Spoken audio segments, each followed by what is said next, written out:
the valley always felt different. A stillness, a reverence that settled deep into your bones.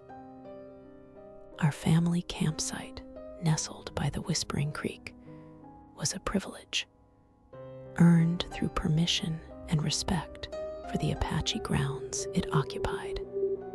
We'd grown accustomed to the whispers in the wind, the orbs that bloomed in every photograph, the unnerving sensation of being observed, not with malice, but with an ancient, patient curiosity. Disembodied voices would drift from the trails, carried on the water's murmur, always just out of earshot, always just beyond understanding. But the drums were different. They weren't the rhythmic thrum of a distant ceremony. These were guttural, urgent, resonating from within the earth itself. They'd begin as a low pulse, barely perceptible, then swell, wrapping around the campsite like a physical embrace. Chants, too, would rise, alien and mournful, weaving a tapestry of sound that defied logic. We'd lie awake, the canvas of our tents a flimsy barrier against the encroaching night, listening to the primal symphony that played out just for us. One trip, however, pushed the boundaries of our understanding and our fear. It was late.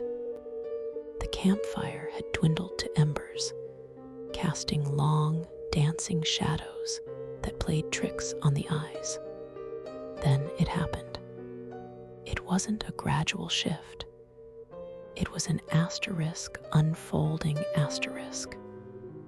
A blackness, deeper than any night sky, began to bleed into the campsite. It wasn't the absence of light, it was a presence.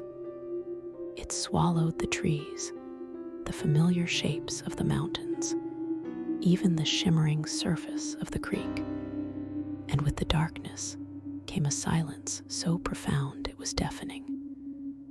The chirping of crickets, the rustling of leaves, the gentle gurgle of the water, all of it vanished. Liam nudged me, his hand trembling against my arm. His eyes, wide and reflecting the dying embers, were filled with a terror I'd never seen. We looked at each other, the unspoken question hanging heavy between us. What was this? The silence pressed in, suffocating. It felt like being submerged in thick, soundless ink. Minutes stretched into an eternity. We could see the faint glow of the campfire, the only anchor in the encroaching void. But even that seemed muted, its warmth unable to penetrate the oppressive stillness. I tried to speak, but my voice felt trapped, a ghost in my own throat. Then, as abruptly as it began, it receded.